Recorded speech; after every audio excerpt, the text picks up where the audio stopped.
Actually, Ross, I can empathise. I'm a puppeteer myself. Oh, there you go. I've limited experience, but I was professionally employed. You were a puppeteer yourself. I was a puppeteer. What? Once a puppeteer, always a puppeteer, Really? right, Ross? Okay. That's it, yes. Yeah, always, always. Now, look, I was employed by Constable Care to be a puppeteer. I'd go around to schools and do exactly what you're doing. Yes, yes. And so when you learnt the puppeting process, it's very in-depth. What was the hardest part? Oh, just wrapping your brain around it. My brain's so terribly slow, but we were lucky. We had a man, Kevin Noonchester, who came out from LA and taught us. We had this sort of puppeteering boot camp thing. Amazing. Occur, yeah. And I was only working part-time just after I finished Cats here, actually, not long ago. So I had 6 weeks to consolidate all of the puppeteering skills that he'd sort of taken us through in the boot camp.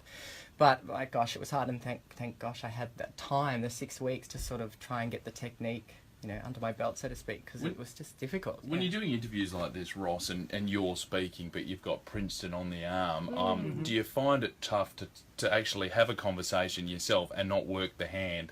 And work the puppet, like all of a sudden, Princeton's mouth moving, but it's your voice. Yes, totally. It's very confusing, and then when you throw dancing into the mix as well, How does he dance? He doesn't have legs. He doesn't. That's the confusing thing. I dance underneath him as though I'm his body, but then if I'm Princeton and my hands moving all the time like this, but the legs are going down here and your head and you sing. It's crazy. Does Ross ever talk in the show, or does Ross just dance? No, just myself and the other character that I perform, which is Rod as well. Yeah. But it's funny, just before I had done Cats, and I thought this is probably the most difficult job that I will ever do, and lo and behold, the next thing I did was this, and I was absolutely wrong. So Avenue Q, far more difficult to perform yes. than the Cats. Okay, we need to know, the whole idea of Avenue Q, it stems back from, I think it was written or first performed back in 03.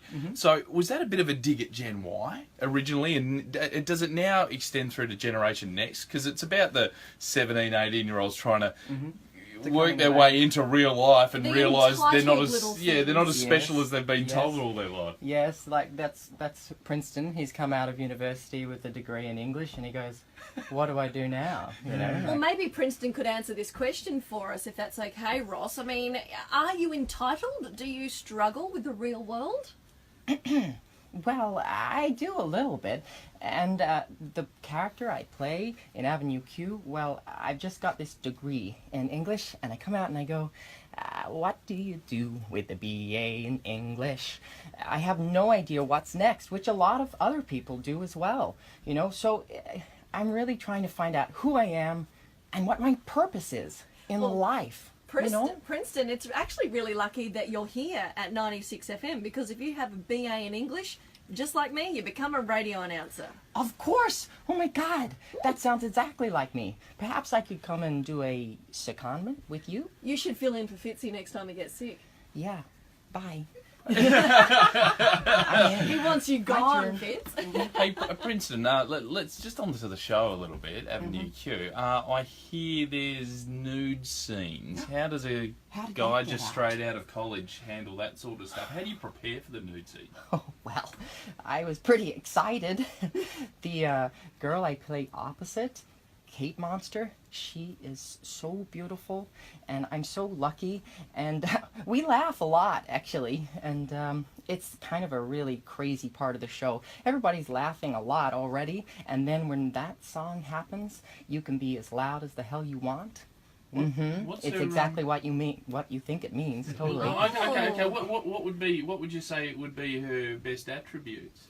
Oh, gosh, I can't say that on radio. She'd shoot me. I'd lose my girlfriend. What do you mean? Oh, my gosh. I love it. Princeton's a gentleman. You have to come see the show. I haven't seen the show. I'm picturing it sort of like somewhere between Sesame Street and Meet the Feebles, for those who remember that old movie. Yes. It has affectionately been described as the Muppets meet South Park. Oh, they're very nice. Okay. Well, it sounds like heaps of fun, a little bit naughty at times. If you're getting the impression right now by listening that this is a puppet show for children, please erase that. Don't take your kids. That's not the case, is it, Princeton? Totally. Yes, totally not for Or children. Ross, Yes. sorry. Yeah, sorry, we're talking to Ross there. You can tell the difference because he's not working the mouth. Totally. Yes, and I should hopefully have a little bit of a lower voice. Yes. But yes, even perhaps, you know, like teenagers, it's sort of an M15 plus type Yeah, show. cool. You know, Very yeah. cool. All right, it's called Avenue Q, or The Muppets versus South Park, whatever way you want to describe it. It's at Crown Theatre from this Saturday, 26th of November. Tickets through Ticketmaster. Thanks to Princeton and Ross Hannaford for popping in this morning. Thank you very much. I look forward to hosting with you next week.